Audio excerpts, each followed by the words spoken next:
Witam Was bardzo serdecznie na moim kanale. Dziś na moim kanale będzie kolejna opcja zupy pomidorowej i tym razem zrobię Wam tą zupę taką jakby kremową, ale ze świeżych pomidorów. Mamy teraz lato, pomidorów jest bardzo dużo, pomidory są słodkie i dlatego dzisiaj chciałam Wam pokazać tą zupę właśnie taką kremową. Ta zupa będzie na kurczaku i oczywiście tego kurczaka nastawię sobie już wcześniej z warzywami, żeby mi się gotował, a potem usmażę te pomidorki z cebulą, z czosnkiem i przepaseruję albo zblenduję i przepaseruję. Oczywiście na koniec dolej tego rosołu. Litr, 1,5 litra, zależy ile chcecie mieć tej zupy. Taką zupę możecie podawać z grzanką, z bułką, ale możecie również podać z ryżem albo z makaronem. Ja dzisiaj zrobię z makaronem z własnej roboty, bo taka jest najlepsza. A więc robię troszeczkę makaronu i zanim ta zupa się ugotuje, będę miała również makaron. Ja Wam dzisiaj pokażę, że robię ten makaron. Może w skrócie, ale przepis do makaronu, jak się robi, podam Wam ekstra. Ja tą zupę zrobię dzisiaj bez śmietany, żeby był ładny kolor, ale na koniec można zawsze dać z łyżkę tego crème fraîche albo troszeczkę słodkiej śmietany, gdzie możecie zrobić sobie troszeczkę masełka, dodać troszeczkę śmietany, nie widzę problemu. Na koniec troszeczkę koperku i będzie pyszna zupka. I teraz przejdę, pokażę Wam, jak ja robię tą zupkę. Oczywiście, jak można prosić o suby, o łapki, będę się bardzo cieszyła. Mam pół kurczaka, można powiedzieć. Jedno udko, kawałek grzbietu i skrzydełko.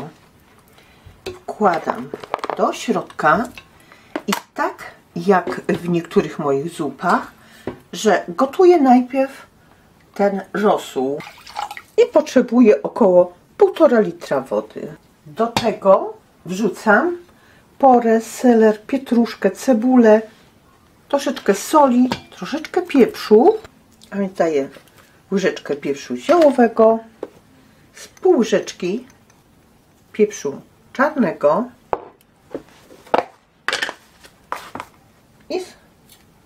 i łyżeczkę dobrą soli. Ja mam tą himalajską, ona jest troszeczkę słabsza, dlatego muszę nieraz częściej dosalać.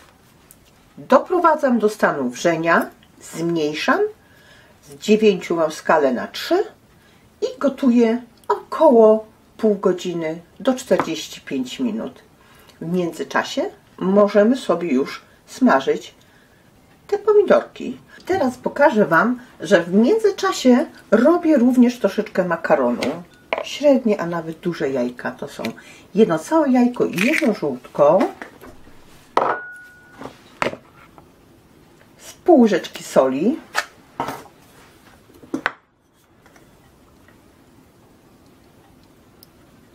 Łyżeczkę oliwy albo oleju rzepakowego. 50 ml wody i teraz mam 350 g mąki. Zobaczę, ile pójdzie. I teraz próbuję to ciasto jakby skleić razem. Ono jest takie twarde, widzicie, ale ono musi być na makaron twarde, a na pierożki musi być troszeczkę luźniejsze jakby. I teraz sobie wyrabiam. Mam około 280 g mąki. Proszę zobaczyć, tak wygląda już to ciasto. I teraz ciasto sobie stoi z 15 minut w lodówce. Może nawet pół godziny postać, nie ma problemu. Ale musi postać troszeczkę, żeby się rozluźniło.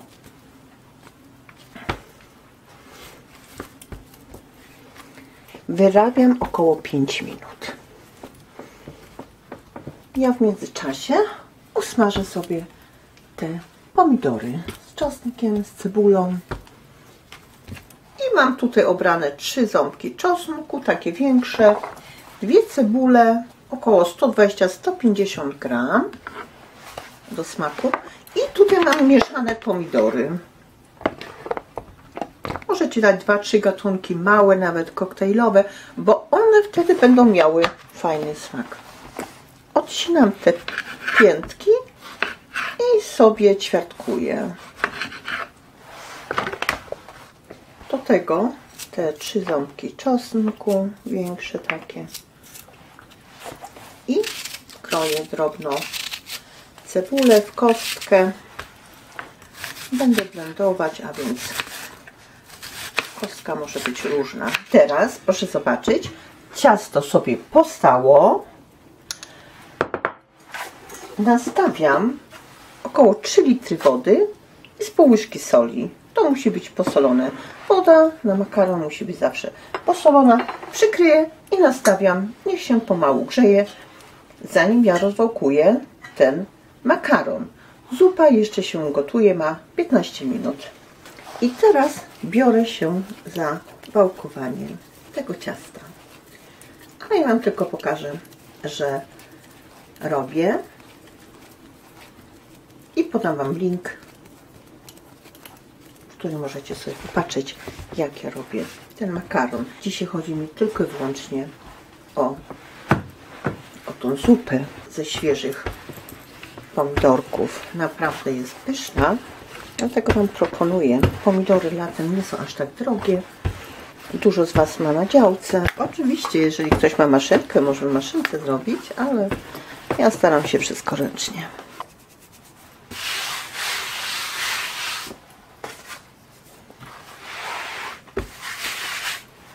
A więc jest różnica. Tutaj mąka biała, tutaj ciasto jest żółte, ale nie jest takie bardzo żółte, jak niektórzy lubią, na przykład ravioli, takie bardzo żółte. Myślę, że nie musi być. Ja robię nieraz tak, że podsypuję i roluję tak i wtedy tnę. A więc można tak, wtedy jest najszybciej, ale musicie podsypywać, żeby Wam się nie skleiło. Możemy również kroić w paski i rozkładziemy sobie taki pasek na pasek. I tak, że dzielę to na pół i kroję sobie bardzo cieniutko paski, takie drobniutkie. Robię teraz makaron. Jak makaron będzie gotowy, smażę te pomidory na zupę.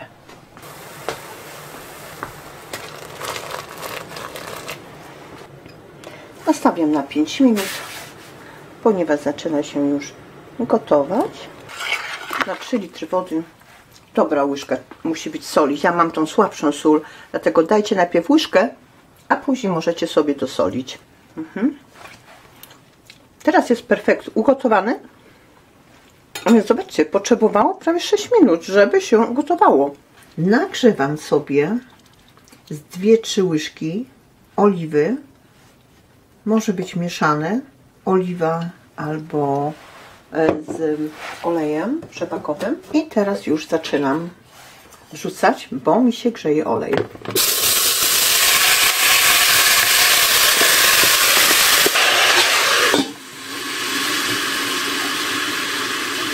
Poczekam troszeczkę, że temperatura opadła i zaraz będzie szło dalej. Tak z pół minutki.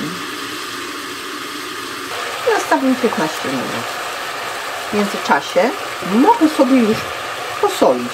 Mała łyżeczka soli, ponieważ rosół też jest solony, żeby nie przesolić. To, co możemy tutaj dać, to jest z pół łyżeczki tymianku,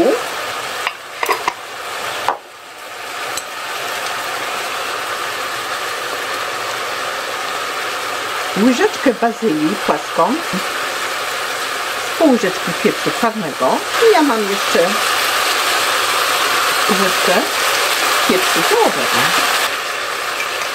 Ja tutaj mam czerwono-zieloną czubrycę również. To, co mogę teraz zrobić, to zmniejszyć sobie z 1/3.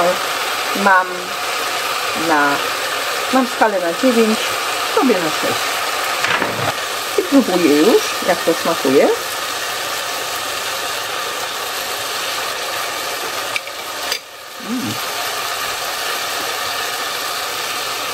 Lekko kwaśna, Lekko kwaśna, ale tak ma być. Proszę się nie przejmować. To, co mogę dać, to jeszcze płaską łyżkę soli, bo jest mało słone. Ugotowane. Jeżeli możemy wyciągnąć skórkę, możemy wyciągnąć. Tak to wygląda. I teraz możemy to przez sitko wziąć i przetrzeć również, jeżeli nie mamy blendera. I do tego włożę te kawałki marchewki. Możemy również te kawałki tego pora włożyć, nie ma problemu.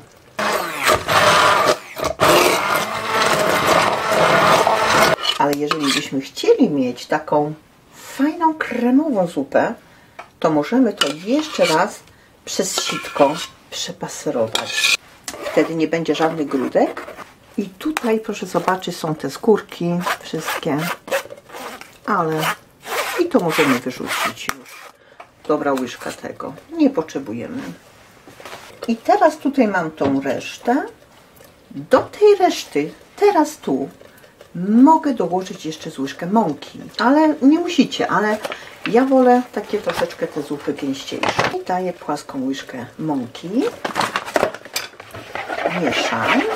Teraz naleję sobie około litra tego roztopu.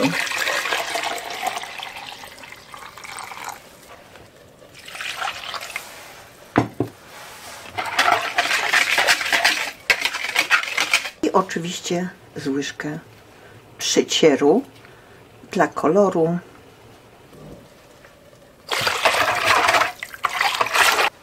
I wlewam. Teraz musimy sobie jakby doprawić. Daję z łyżeczkę papryki słodkiej, troszkę ostrej, jak nie ma dzieci, i jeszcze troszeczkę mogę dać bazylii. Ja bardzo lubię.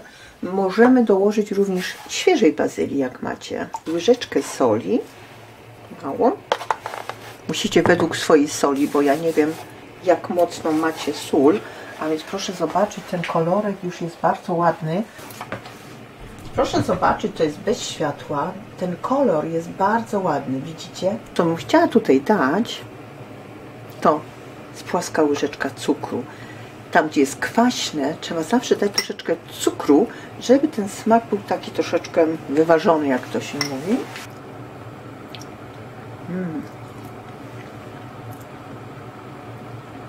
Powiem wam, że pycha, naprawdę pyszny. To, co ja można by było już tutaj dać, to ząbek czosnku. I zobaczcie, tak troszeczkę nadkroję, ale w całości wrzucę. Niech on się tutaj pogotuje z minutkę, może dwie, i zupa będzie gotowa, bo ja wam powiem, że ona już jest pyszna. I jeżeli chcecie na koniec, możecie wlać troszeczkę słodkiej śmietany, albo na talerzu troszeczkę polać po zupie śmietanę i na to dopiero troszeczkę makaronu i będzie pyszna zupka. Jeżeli lubicie bazylię, możecie na koniec dać troszeczkę, parę płatków, z 2-3 zielonej bazylii. To, co na koniec możemy dać, to jest łyżka koperku. Proszę zobaczyć, 1/3 łyżki masełka jeszcze daję. I to dam wam naprawdę taki smak fajny, będzie taka kremowa bardziej, naprawdę idealna, super fajna zupka wyszła.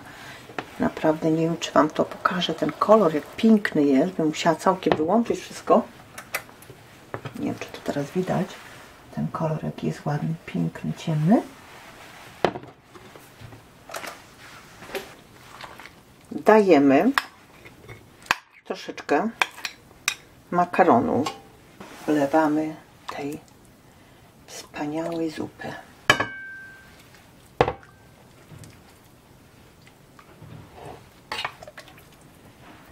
Z 2-3 łyżki. Trzeba się najeść. Możemy również polać troszeczkę słodką śmietanką naokoło. Tak sobie mieszacie, to będzie lepszy smak. Koperek możemy posypać koperkiem. Zupka jest gotowa. To jest taka prawdziwa zupka, można powiedzieć, pomidorowa z makaronem z własnej roboty. A więc babcia gada, ale coś tam zawsze wygada, prawda?